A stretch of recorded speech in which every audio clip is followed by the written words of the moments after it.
Šių metų birželio 18 dieną Lietuvos Respublikos ambasadoje įvyko naujausios Punsko aušros leidyklos knygos iš Varšuvos lietuvių gyvenimo sutiktuvės.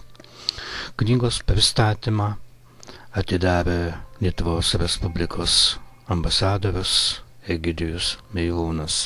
Jis kalbėjo. Norime pristatyti kelerių metų kruopštaus darbo rezultatą. Iš pažiūros tokia plona knygelė, bet tikrai labai gražiai išleista. Vadinasi, iš Varšuvos lietuvių gyvenimo. Noriu nors ir nesam padėkoti Irenai Aleksaitei, Živilei Makauskienei ir Onai Vaičiulytei Romančiuk už tą kruopštų darbą, už 50 metų draugijos veiklos aprašymą. Na ir aišku, tradiciškai aušros leidyklos atstovams, vadovams ir Romui Vitkauskui, Sigitui Birgeliui, kad išleido šią knygą. Privalau paminėti, kaip tokiais atvejais yra privalu, kad jos išleidimą parėmė Tautinių mažumų ir išeivijos departamentas prie Lietuvos Respublikos vyriausybės ir Lietuvos ambasada. Apie Varšuvos lietuvių knygą papasakojo vienas iš jos sudarytojų, daktaras Bronius Makauskas. Vis tik tai, man atrodo gerai, kad šita knyga pasirodė. Gal jos tikrasis pavadinimas turėtų būti pasakojimai apie Varšuvos lietuvių gyvenimą. Pasakojimai, nes čia yra iš tikro nuotrupos ir šiek tiek dokumentų. Man atrodė, kad rašant apie tokį bendrą Varšuvos lietuvių foną, kad yra jau parašyta ir vertingų darbų, ir prisiminimų, ir pavyzdžiui, ką tu čia gali pridėti prie Vinco Kudirkos veiklos ir gyvenimo.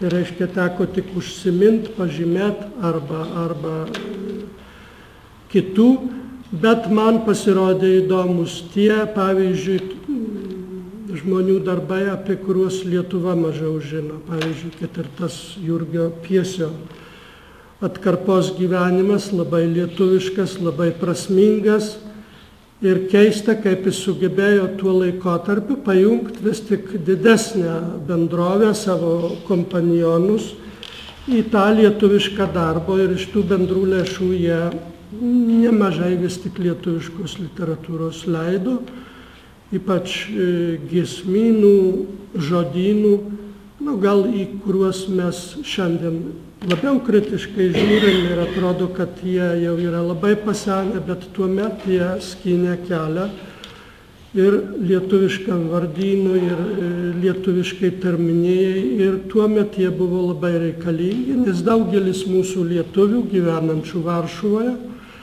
neprarado savo tėvynės meilės, bet buvo jau praradę kalbą. Ir tie žodynai būtent gelbėjo tuos žmonės, kurie sugrįžo ir ne vienas iš jų grįžo į Lietuvą dėka tų būtent paskatinančių tokių spausdintų žodynų, literatūros. Knygos pristatyme kalbėjo taip pat Punsko aušros leidyklos direktorius Romas Vitkauskas.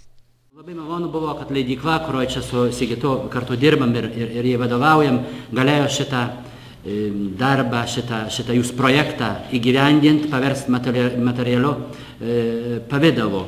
Nes jeigu tai bendrai žiūrint, tai kaip nebūtų liūdna, po visą Lenkiją pasisklaidę lietuviškos jėgos, lietuviškos kultūros pajėgos, mano galva truputį lyg ir silpnėja. Stipresni skyriai buvo. Slupskė savo veiklo, dabar jau taip kai kurie apmira Gdanskas, bet kažin, jeigu mes bendrai jėgą sujungtum ir jau nežiūrėt, kokis ten Vroclavo jubiliejus, kokia Štetino, bet dar būtų iš ko surinkti medžiagą, kad vieną gal tokį apjungiantį darbelį. Knygos pristatyme Lenkijos lietuvių bendruomenės valdybos pirmininkė Irena Kasparevičiūtė kalbėjo. Labai nuoširdžiai jūs pasveikinti ir kartu su jumis pasidžiaugti, kad ši knyga pasirodė, kad jūs ėmėtės to atsakingo ir sunkaus darbo surinkti medžiagą, vis tik atlikti tą darbą nes kaip čia ir Bronius minėjo, kad ne viskas išlieka atminty ir kuo toliau, kuo daugiau laiko praeina, tuo mažiau dalykų išlieka, todėl tai, kas užrašyta, bus žinoma ir pažįstama ateities kartoms. Knygos dailininkė Alicija Zimnickaitė renginiui baigiantis kalbėjo. Prieš kelias dienas lankiausi Toronte pas lietuvių su paroda ir ten visai netikėtai įvyko labai neoficiali šios knygos pristatymas, kadangi pasiėmiau knygą žinodama, kad susitiksiu ten žmonės, kurie labai artimai susiję su Varšuva, su draugija.